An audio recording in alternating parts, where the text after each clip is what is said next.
کر کے آئے تھے بخاروں کے بارے میں. بخاروں نے ان کی کمروں کو جھکا رکھا ہے اور بندے ہی کتنے شمار کیا گیا تو جوان 200 سے زیادہ نہیں تھے. کل تعداد بوڑھے شامل کیے گئے اور 14 اور 15 سال کے بچے شامل کیے گئے تو تب جا کے 313 بنے, تب جا کے.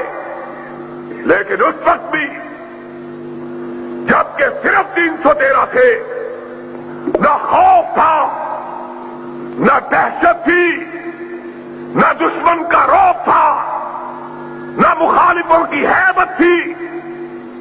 اگر تھا تو اپنے اللہ پر توکل تھا, اپنے رب پر اعتماد تھا. محمد الرسول اللہ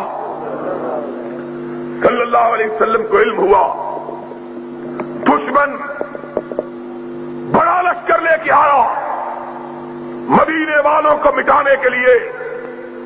سرور گرامی نے کہا ہم مدینے کی دیواروں کے پیچھے رک کر ان کا انتظار نہیں کرتے, کھلے میدان میں جا کر ان کا مقابلہ کریں گے. نے کہا بزدلی سے اگر کوئی قوم بچا کرتی تو کبھی بہادروں پہ موت نہ آتی. بزدلی بھی کبھی قوموں کو بچاتی ہے, قوموں کو بہادری بچاتی ہے. آؤ, اگر یقین نہیں آتا تو محمد کے ستاروں کو دیکھو. اور مسلمانوں, آج تمہیں اپنی تاریخ بھی بھول گئی ہے, آج کچھ یاد نہیں رہا, آج ہم سب چیزیں بھول چکے ہیں.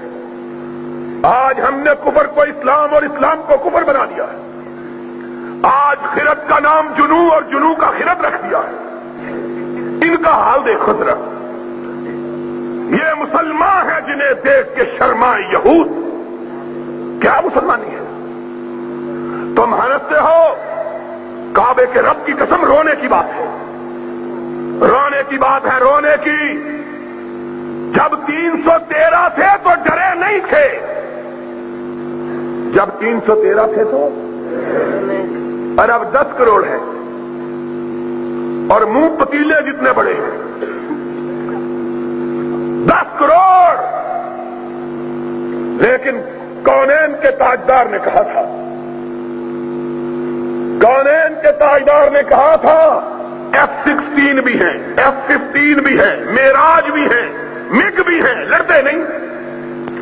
اور کونین کے تاجدار نے جب مومنوں کو لڑایا, نہ کسی کے پاس تیر تھا نہ تلوار تھی, کسی کے پاس نیزہ تھا تو ڈھال نہیں تھی, اگر کمان تھا تو چھوڑنے کے لیے تیر نہیں تھا, اگر تیر تھا تو بچاؤ کے لیے زرہ نہیں تھی, لیکن تھا تو رب پر ایمان تھا, اللہ پر اعتماد تھا.